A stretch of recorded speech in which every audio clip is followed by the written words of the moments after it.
Hey, everybody.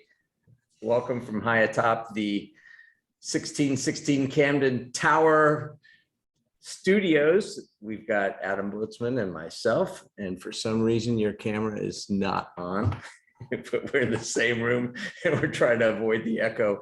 It's been an interesting morning already. So we are going to go deep into profit and loss and the impact. There we go. We got Adam back here. This is awesome. On helping you recession-proof your business. It's been a recurring theme. I don't know that we would run out of stuff to talk about because of what's going on out there and things that we can do inside your own company. So that'll be good. And I know, Jack, you've got some Cliff Clavin notes and rants that'll be good too. For anybody that, you know the drill. I doubt that we have anybody new on here, but in case we do, use the Q&A to hit us up with questions, and anything's fair game. And if you want to harass us on the chat, you can do that too. All right. So Jack, before we unleash the beast of Adam Boatsman, he is back from Costa Rica. He's got the tan and he's been surfing and he avoided sharks and all that. It's great to have him back. And he's going to go deep on profit and loss. But what do you got for us, Jack? By the way, you're color coordinated with the orange shirt and all of our orange backgrounds. Thank you very much. Fantastic. And sort of the orange, I think it's called orange burnt of our underneath our logo too. So we're just like, we're fashionistas today. Yeah, right. Fantastic. All right. So first, if you have been dying to put your 15-year-old teenager to work and not being able to because they are not 16 yet, there is hope for you. So there is a bill in the North Carolina General Assembly that, and this is targeted towards the hospitality industry, but the quote is, could 15-year-olds be the solution to labor shortages in the hospitality industry? Current law says that only people age 16 and older can work inside establishments that serve alcohol, but it would lower the age to 15. Basically, and even 16-year-olds can't serve alcohol. They just can work in a bar, but not serve the alcohol. You have to be 18 well, actually you have to be 21, I think. You can work between 16 and 21 in a bar, but you just can't serve alcohol. They want to lower it. So now your 18-year-olds can serve alcohol to 21-year-olds or their friends, as it may be. So that was kidding. That would be interesting. Yeah, I know. I say that and have two teenagers that are right in that sweet spot that are potentially doing things they shouldn't be doing. But my kids wouldn't do that, would they? Never. So, yeah, of course. And then we talked about independent contractors last week, and there's this push to try to have this rule. And as we talked about, there's rules with respect to labor. There are labor regulations, but then there are also IRS regulations really dealing with tax, et cetera. And so they're trying to unify those two worlds. But the problem is that according to this article, employers and independent contractors were not asking for clarification. So it's the unions that are basically saying, hey, we want to decipher this and have a clear rule. But it really doesn't impact the unions directly. So it's kind of like people butting in other people's business. So those are really kind of the two bits of information, random information for your world today. Wow. Both of those are interesting. Definitely impact business. Isn't that interesting? People butting in other people's business. It's a human condition, I think. Dang. Adam, I think you're teed up, man. And nice shirt. Go heels. So you're good. Yeah, I know. But the problem is, I think that it's not going to switch over to my camera. So I'm going to come sit next to you. All right, that's cool. Yeah, so we're going to go this way. Anyway, yeah, so we're still logistically challenged on how we're going to pull this off. But we're in the same office, so it seems kind of stupid to not. But you're wearing an awesome shirt, so it's all is forgiven. Hey, by the way.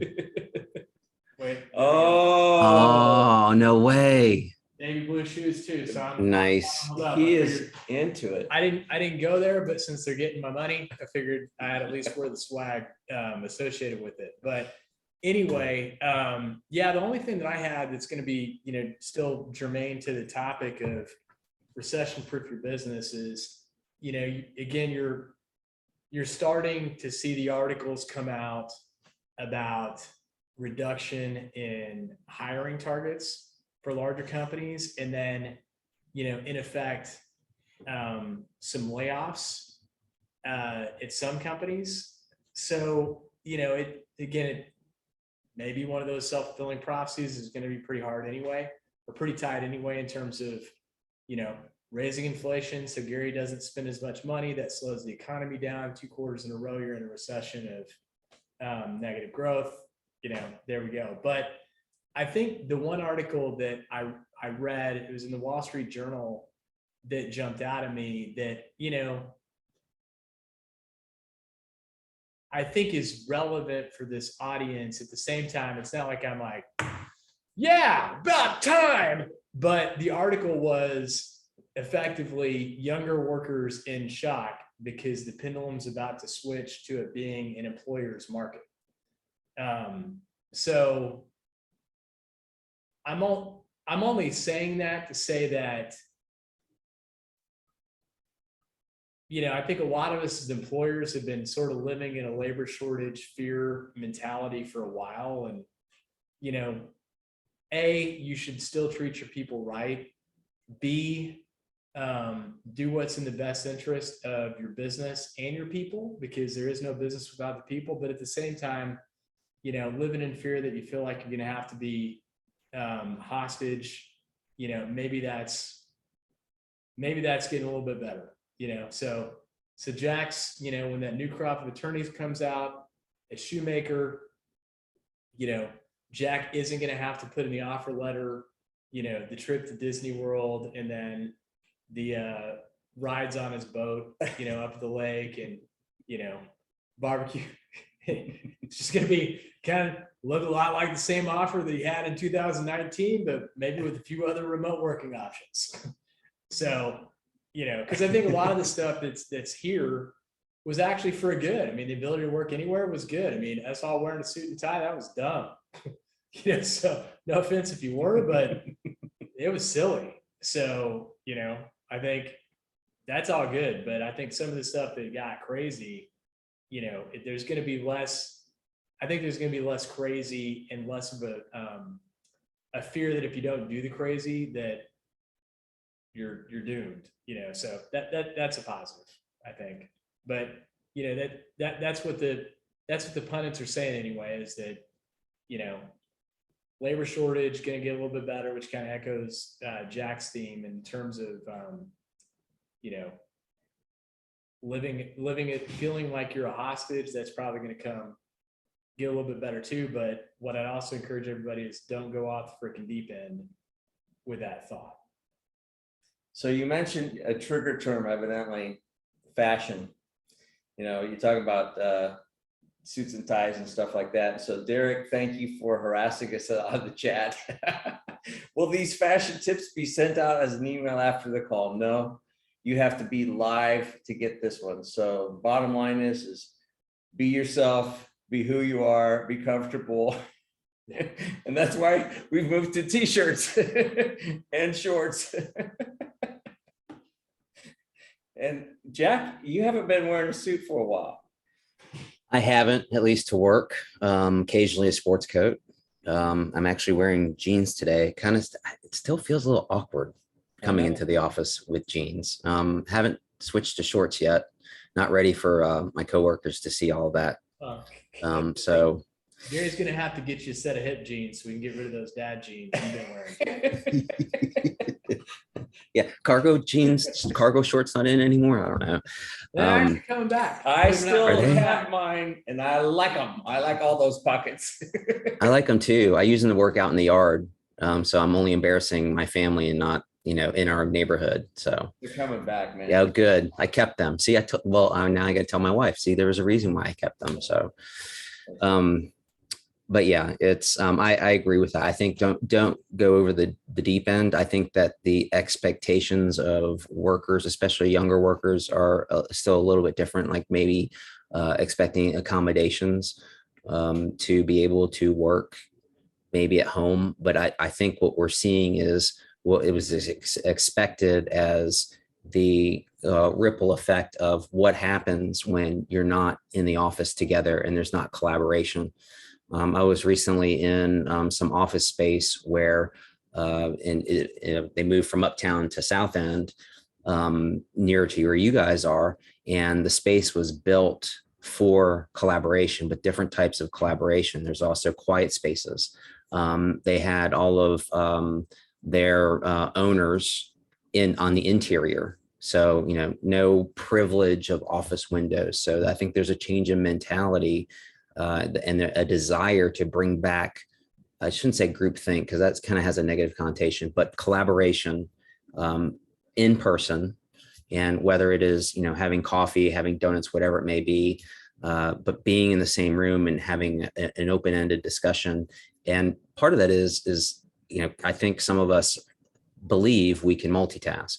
I know a few people who can truly do it, but our brains are not wired for that. We think we're multitasking, but all we're doing is switching between things in a very linear fashion and just switching very quickly between the two. But as soon as we see a squirrel, all our minds are geared towards, okay, go follow the squirrel for even just for a nanosecond. So anyway, I think there needs to be continue to be accommodations, but I think it's a different kind of mindset, which is more bringing back more in-person collaboration. So mindset leads us into stuff. Go back a couple years to March 2020, when what does this mean? Lockdown, all that kind of stuff. And think about what you did as a business owner. Think about what you should have done. Think about those that did it well by having kind of battle plans drawn up already. They didn't get caught flat-footed, versus those who kept thinking, well, in 2 weeks it'll pass and then we'll be past it. And so I know that we did daily stand-ups with the leadership team. We had contingency plans that were drawn up from cash flow standpoint, et cetera. And we were prepared to do what we needed to do. Some of you guys had to do it. Some of you didn't do it. But think about that. So let's talk about some of those levers, Adam, from a P&L standpoint of just tightening up the ship in case the storms hit. Sure, yeah. Can you bring up the sheet again? Did you bring up the Uh, sheet the last time? I can't remember. let me see. Let me see what I can do on that. That may take me a while. Yeah, so while Gary's doing the hunt and peck for the document that I'm going to be speaking from, it's the checklist that we shared, a couple webinars ago. It's also sitting in the vault for those of you guys that have access to the vault.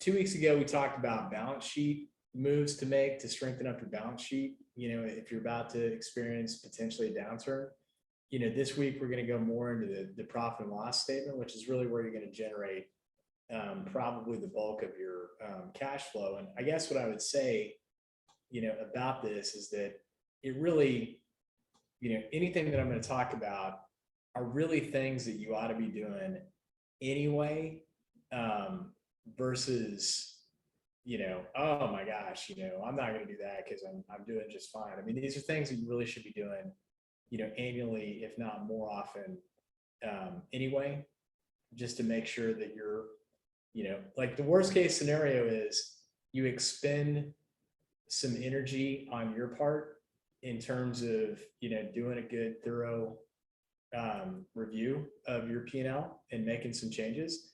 And I know it's horrible. Like the thing that could actually happen from that is that you increase your company value and boost your cash flow, which is probably going to boost the money that you're putting in your pocket. So you definitely should not do these things if you don't want those two things, which is your company to be more valuable and for you to put more cash in your pocket. If that's not what you're after, you can tune me out for the rest of the webinar.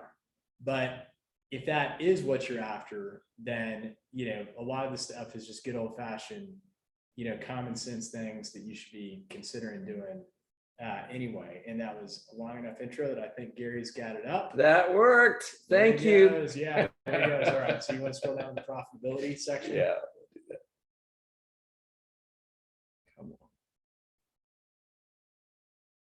Here we go. All right. P&L. Yeah, so I think it'll all fit on a page. So maybe we'll be, Gary and I have barbecue waiting. So that's our motivation to wrap early. But, the first item that you need to look at, the first couple are actually more on the sales side of the equation. So, the biggest thing that's going to bite you in the butt during, a potential recession is a slowdown in sales. So slowdown in sales happens, and then you don't make the associated P&L cuts, that you really ought to be making.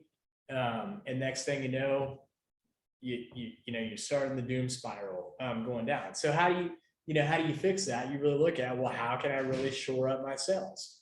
Well, item number one on the list is to the extent that you can control this, go to your major customers and say, look, supply chain's been tough, everything's kind of tough. I know that you've got your own concerns, but if I can get some visibility into you locking in what you think you're going to buy from me, then I'm willing to make that worth your time. Visibility for me, I'll figure out how to make up the discount I'm about to give you, but the ability to lock in something that I can kind of count on, is going to give me the ability to make some moves on my end to help you out, on your end, Mr. Customer. So, the first thing that you're going to want to do is just really look at the customer base and look at who can you start to lock in terms of longer term contracts. And if you don't have any long-term contracts, you're like, that's great advice, Adam, but I don't have any long-term contracts. Well, how could you get some? Think this is your opportunity to sort of blue sky, think outside of the box. Can I get people to start committing to some type of spend level, even if it's not a commitment?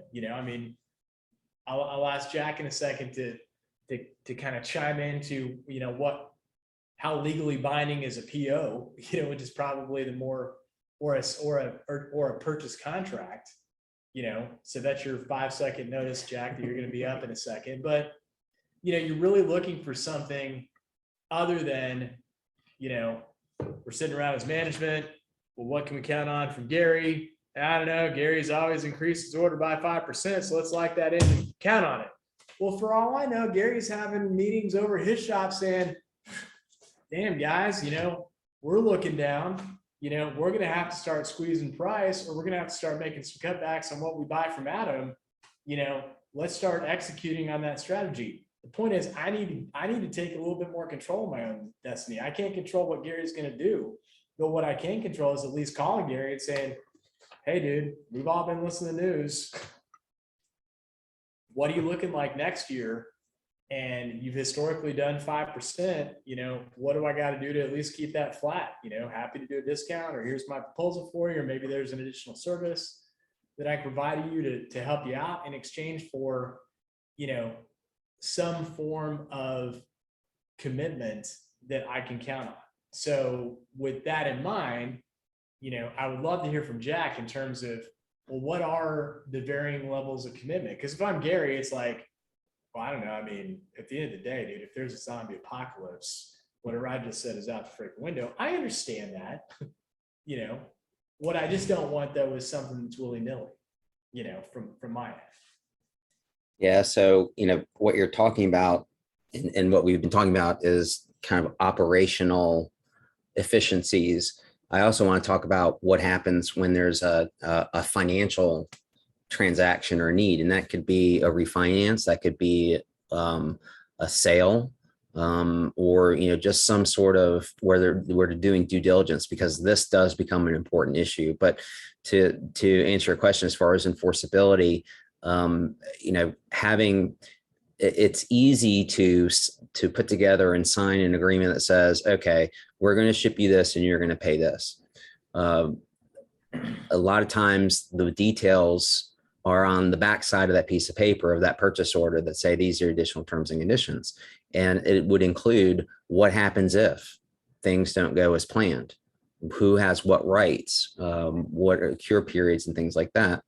And, the more sophisticated transactions may have a master agreement, and then you have statements of work or purchase orders that get attached to that. And those terms and conditions from the master agreement apply to each of the individual purchase orders or the statements of work. On the other side, the flip side of things, one of the things that we look at very carefully in a M&A type transaction is what is the longevity of the relationships? What are you locked into?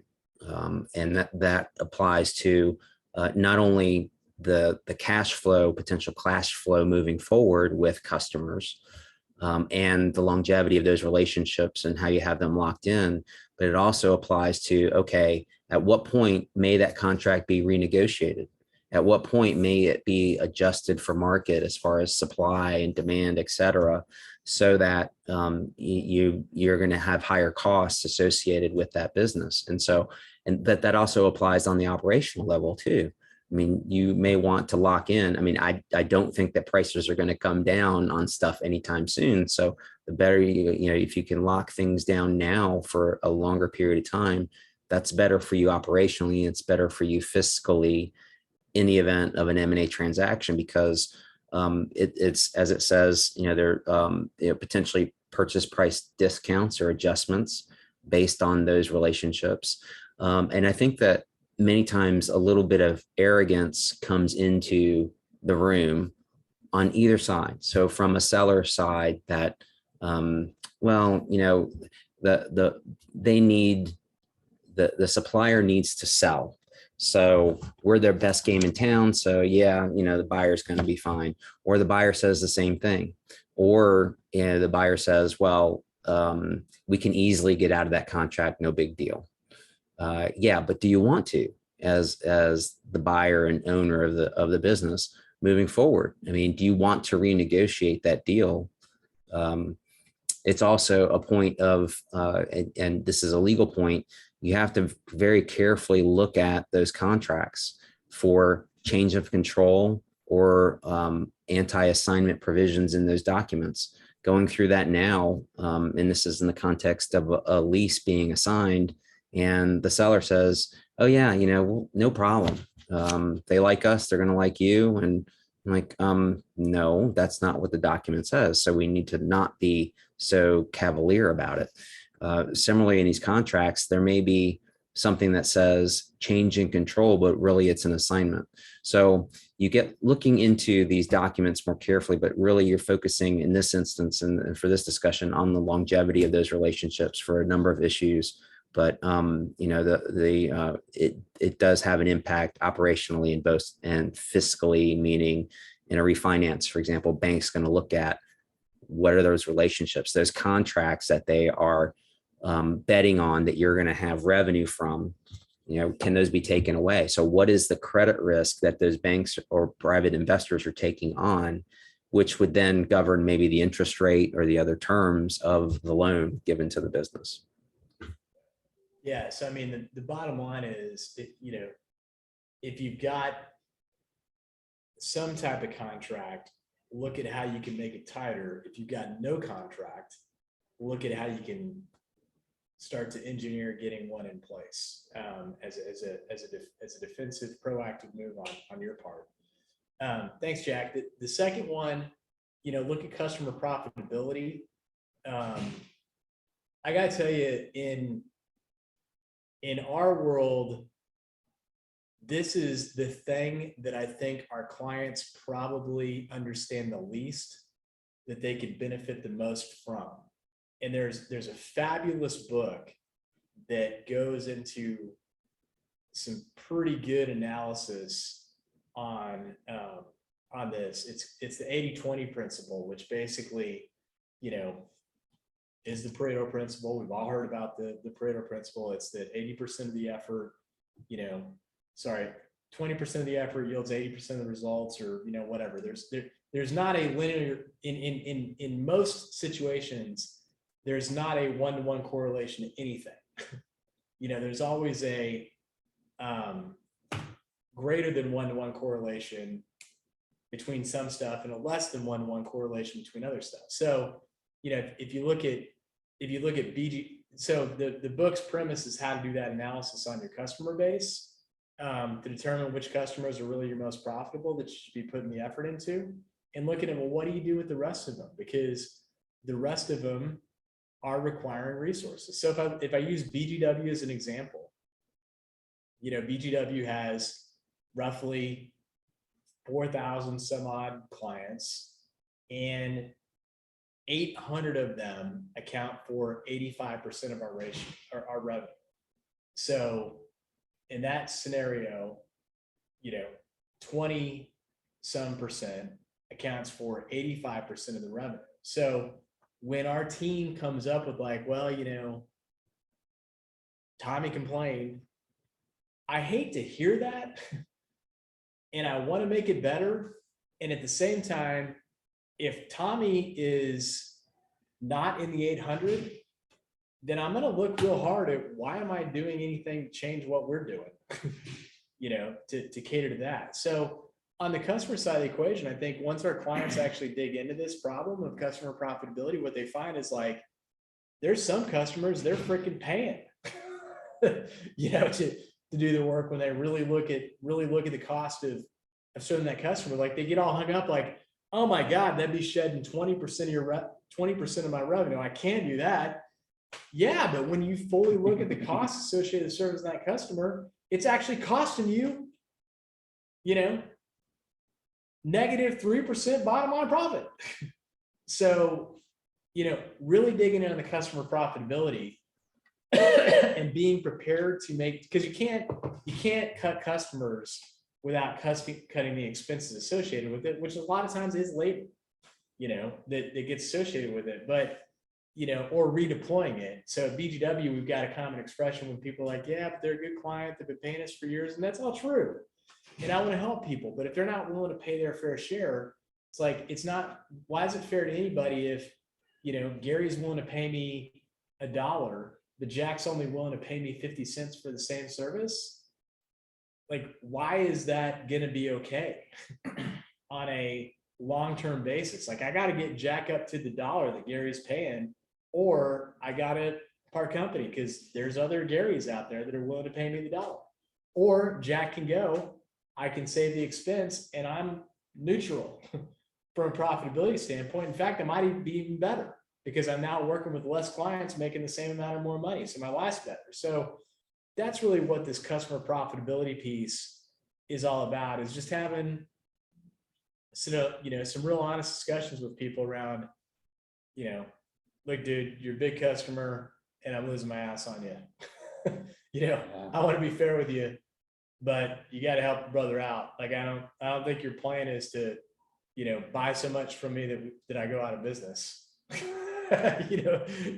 it? So, and that could also apply, on the balance sheet side, that could apply to payment terms, 50% of your revenue and actually decent profit, but they've got you on 120-day terms. That could be killing you, from a cash flow perspective, if they're a high growth customer. So it's really digging in, looking at customer profitability and looking at who really am I making money off of, and how do I find more of them, and who really am I not making a lot of money off of, and how do I either get them to making money, or I gotta humanely move in a different direction, but again, this is good analysis to do regardless. And it's really the least understood, or like the last place people want to look, because most CEOs are sales oriented. They're not gross profit or bottom line oriented. They say they are, but they're really sales oriented. And they don't look at this, but yet it's insanely valuable regardless, and critical if you're about to face sales downturn. Yeah. So every turnaround situation that I've been involved in personally, or with people that I've coached, in that the issue has been big customers, big clients that they're afraid to look under the hood because they represent a big percentage of their income and they don't want to look there. And I remember we had the vice chairman of Walmart that was in our private equity group, and he said, yeah, be careful. You know, the good news is you landed Walmart. The bad news is you're going to be out of business because you landed Walmart. And that's a guy who was the treasurer of Walmart saying that. You have to understand that, and it seems like it's the big ones that we have a tough time doing. And a really simple thing that you can do is then tier your big customers. And with one company, we tiered them into 4 tiers. And the top 2 tiers were 80% of our client base, you know. And developing, one other thing that I'd say is having detailed and locked in contracts is important. That's a good thing, but it will never supplant the need for building strong relationships with people, where you can actually pick up the phone and get something done versus by the letter of the law based on the stickler and the niddles and the gnats of the contract. So we've got a chat. Hold on here. Let's see what we got. Okay, Derek, thanks for weighing in on this. Great point. To make matters worse, I've heard business owners essentially say they will address the loss with more volume. Yeah. No, we're losing money. We'll make it up on volume. I mean, the joke there really is, because if we have more sales, it'll absorb more of our fixed overhead. That's sort of like we're going to win the work at a discount. We'll gradually increase prices. It never freaking works, and neither does the volume answer. You know, in extremely limited circumstances, volume solves a fixed cost problem, but it's rare that you can actually execute on that, because then you got to discount your price to increase the volume, which just further compounds your customer profitability standpoint. It's a great point, Derek. Do the hard work. You know, it's not like you need to do it often, but it's sort of like, I don't know. I mean, we all know that I love the ostrich head in the sand. It's like, well, how much longer do you want to keep the head in the sand versus, hey, I'm going to look around and say, God, I don't want to look there. You know, get the head out of the sand and understand where you're really making money. So go ahead. I'd say a couple of thoughts on that. It is tough to fire a customer and fire a client, but sometimes you just have to do it because it's just not the right fit anymore for whatever reason. You know, and we've had, and we try to be honest. It doesn't happen often, but sometimes it is, you know, here are some people that might be a better fit. So for example, a company that has a lot of collections for, you know, and our firm is not built efficiently to be a collections law firm to collect debts. And so, you know, and we'll do it, but when it becomes kind of more often for a client, it's just not efficient. So it's not necessarily that we're firing the client, but we're saying maybe you should take this legal work elsewhere where they will bill you on a contingency or success fee basis.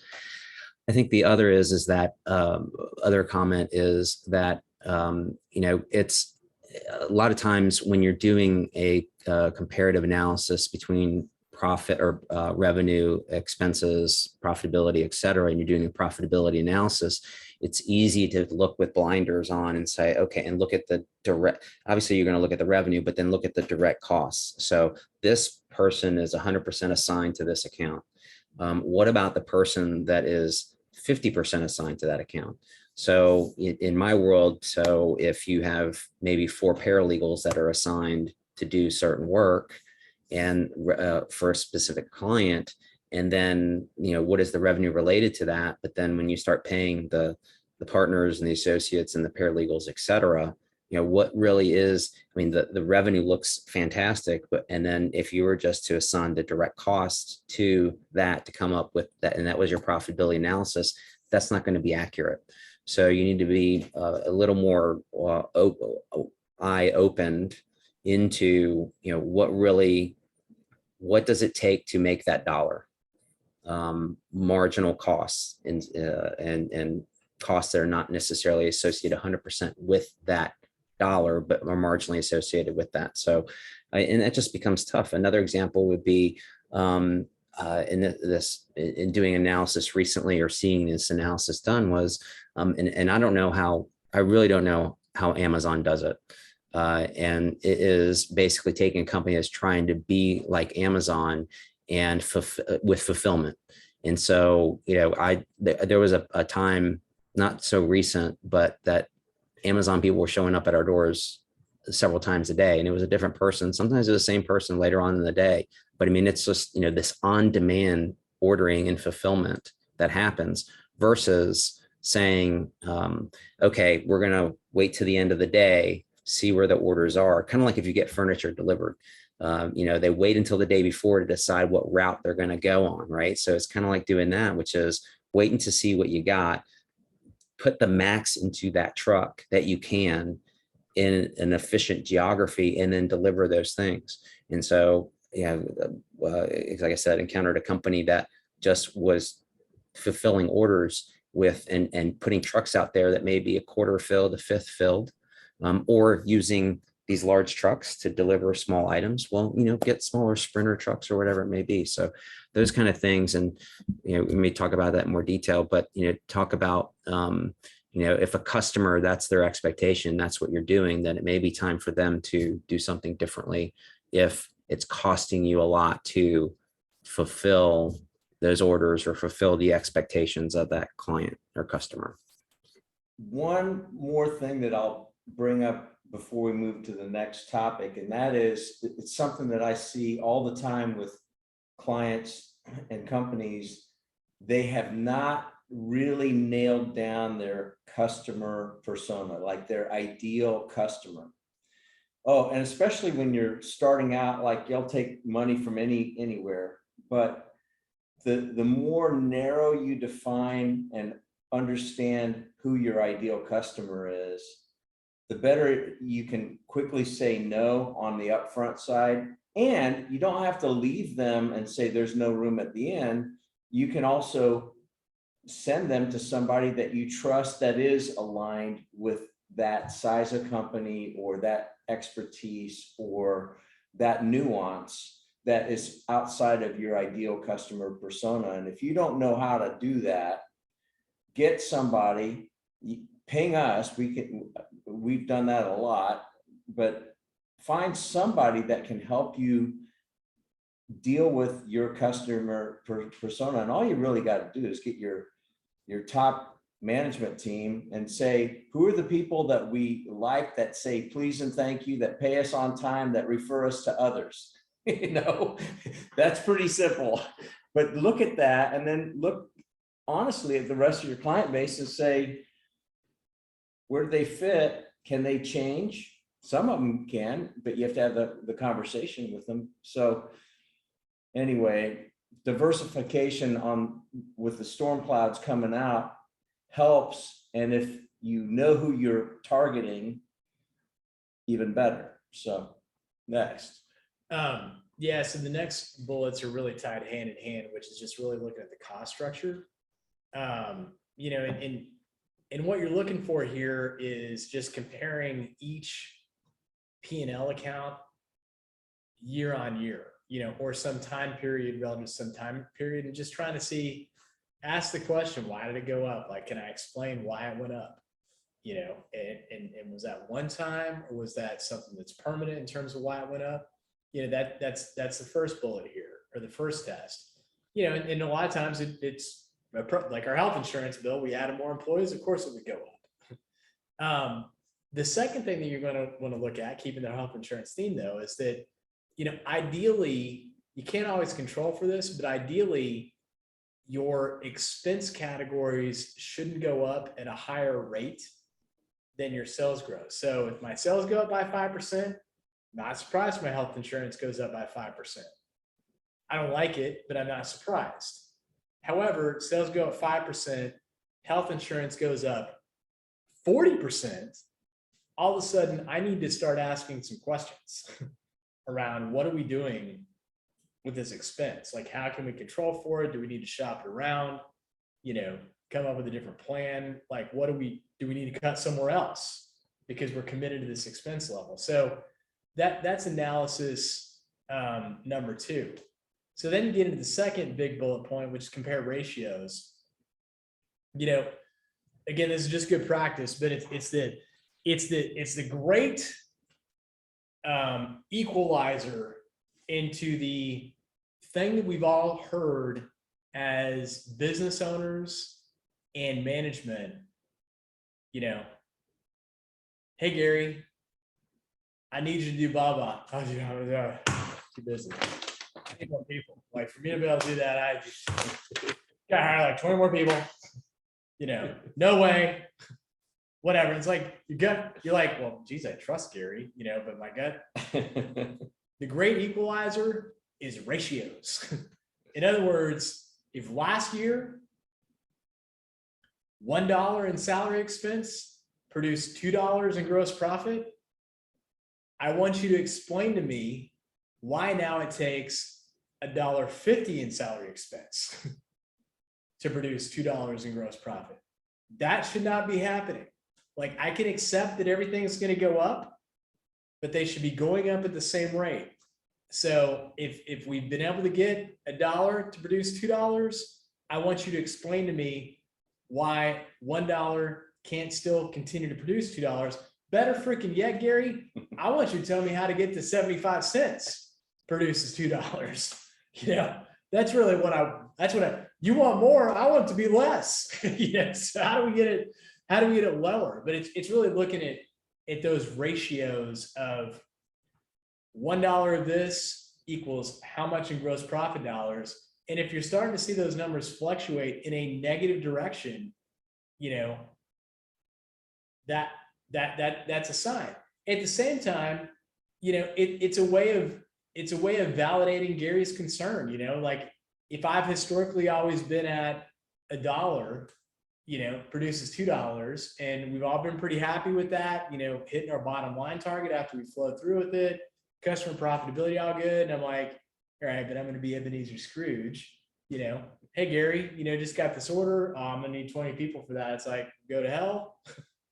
I mean, this is going to prove out maybe Gary's team is at his breaking point, you know, objectively, not subjectively.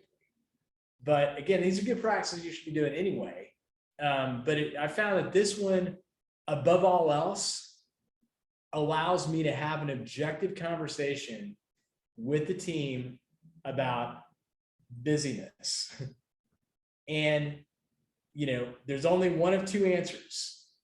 Either A, Gary is not busy, even though he says he is, or B, Gary is busy, but default back to the first bullet, which is my customers just aren't profitable. You know, so I'm asking Gary to do the same work that he could be getting $1 for, but for 50 cents. But because I'm measuring this ratio, I'm like, Gary, you know, you should be able to do more, because I'm looking at, well, I mean, if I'm asking him to do a bunch of work on some low profitability customers, like at some point, like the time's the time, you know, so that's the only other place that it could be, is that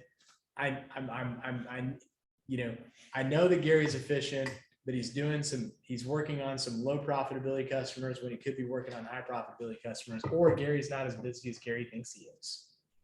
Gary and I never had that conversation. Just kidding. And I would say, we're both busy. Yeah. and I would say, to tag on to that, and you guys may say, yeah, no, Jack, you're wrong. No way.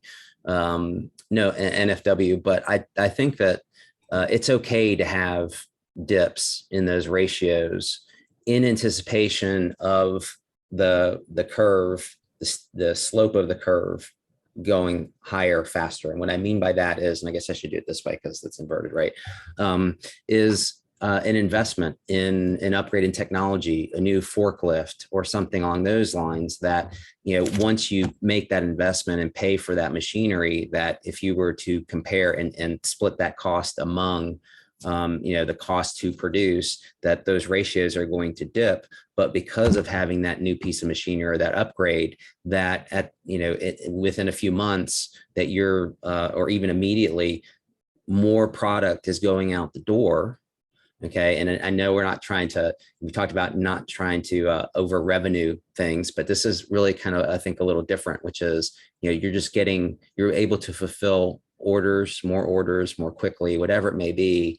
For some reason, I'm on a manufacturing kick today, but it applies to service industries as well, meaning making the expense, the investment that would have a short-term effect on those ratios that Adam's been talking about, But in the long term, again, that slope or the points of the slope are increasing higher on the ratios if you hadn't made that investment. So instead of like this, it's like this, is the way I would envision it.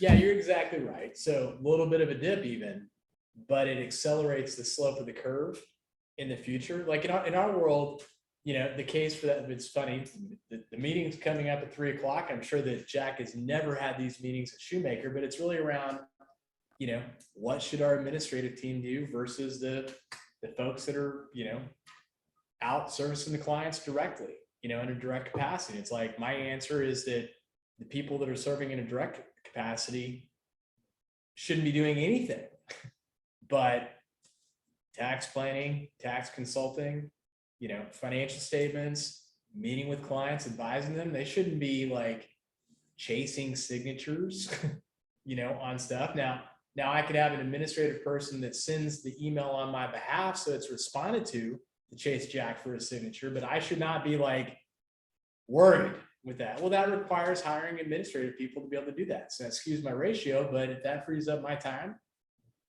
that should lead to revenue growth or future efficiency or something. Those are all good.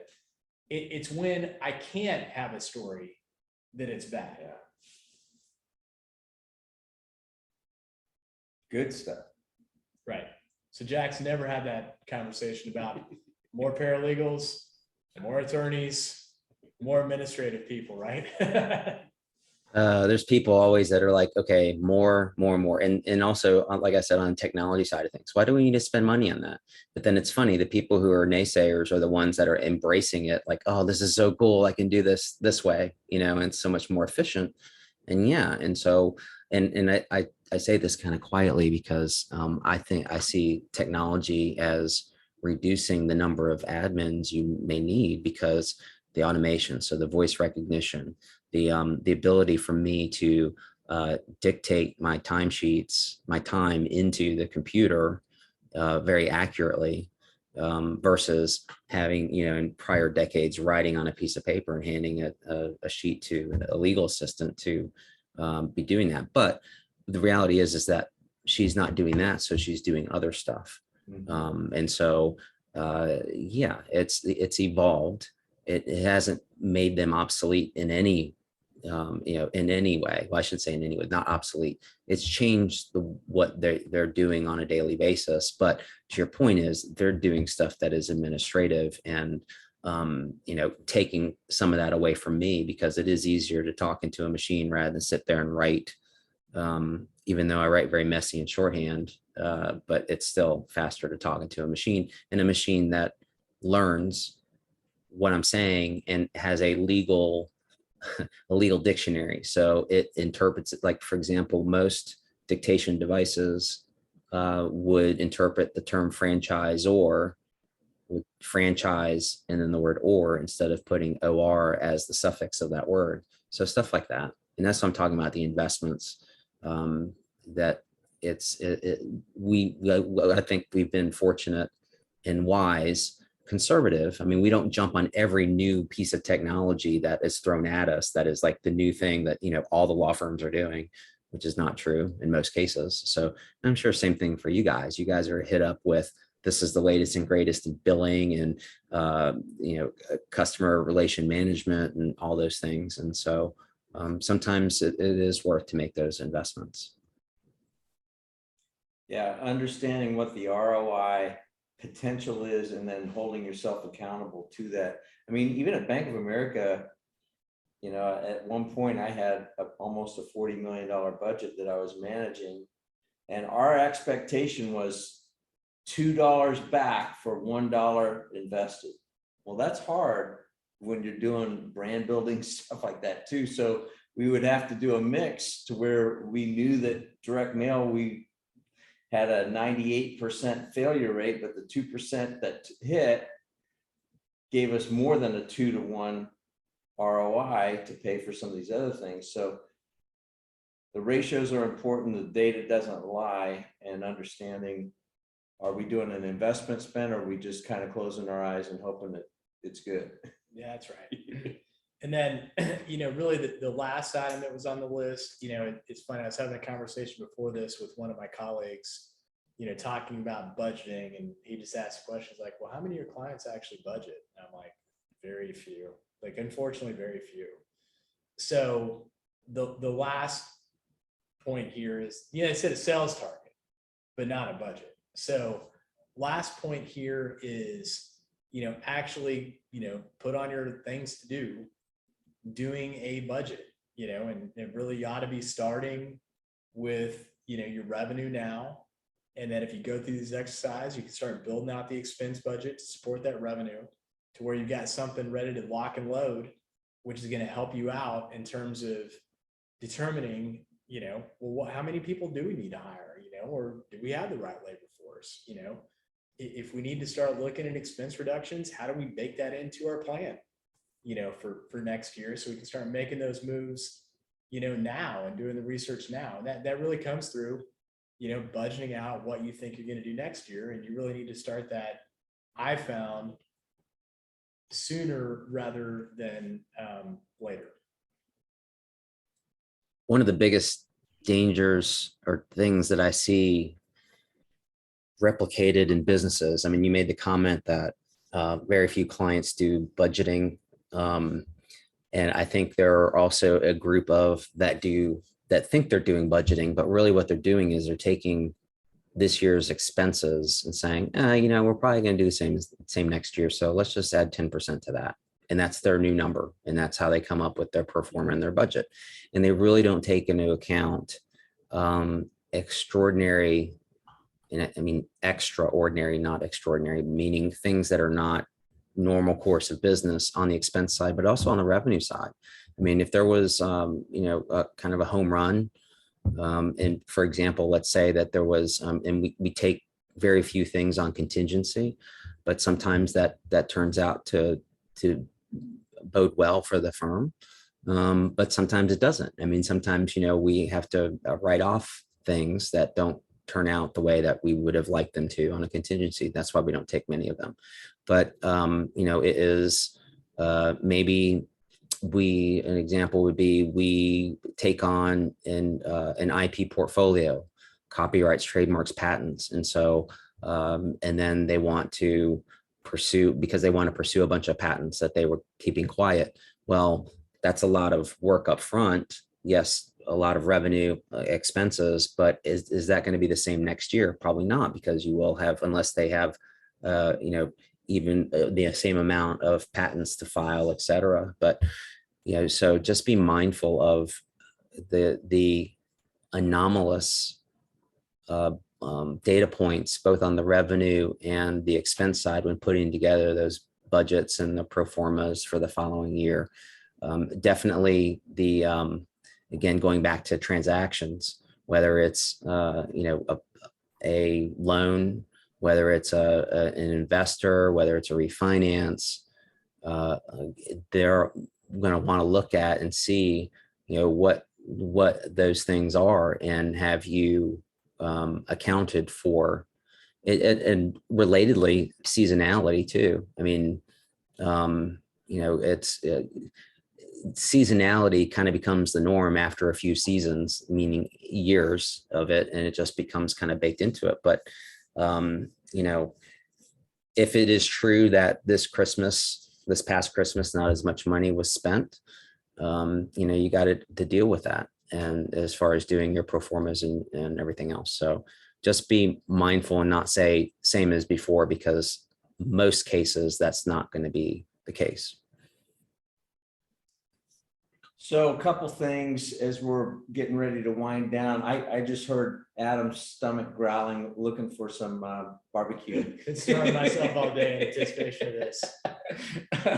So we've got an all hands meeting in person. We're excited to have that again in person today. We do that on a monthly basis, and so it's good to have everybody back in person. But with regard to, if anybody is new on this and did not get this access to this particular worksheet that we've been talking about here today, that we dealt with a couple of weeks ago on balance sheet as well, let me know, send me an email, and I'll get you access to the vault for a kind of a temporary trial. If you're not a client of ours, if you are a client, you should have a business client, you should have access to this.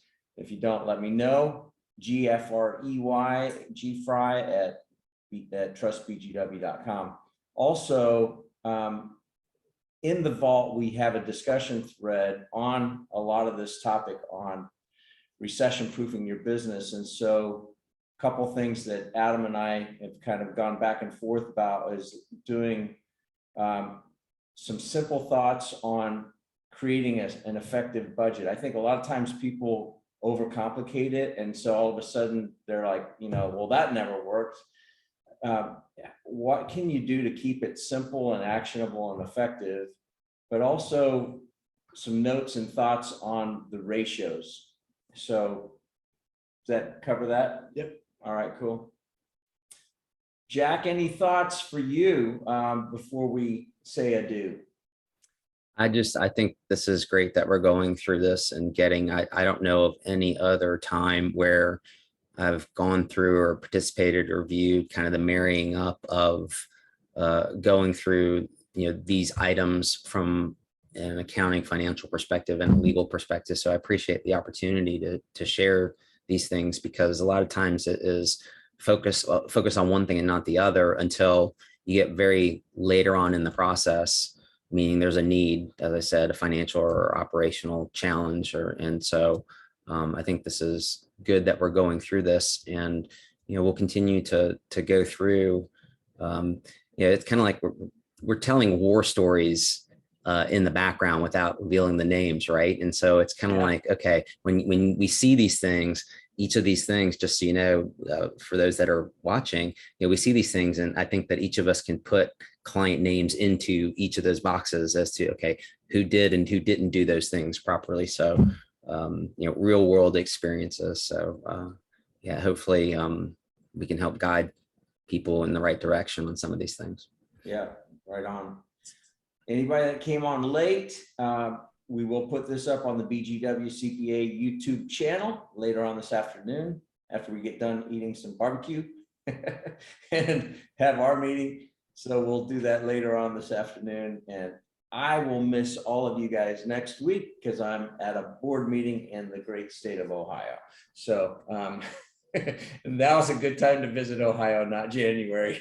So anyway, thank you all for joining us. We appreciate you, and have a great day and rest of the week. We'll see you later. Thank you. Bye-bye. All right. See you guys. Thanks, sir.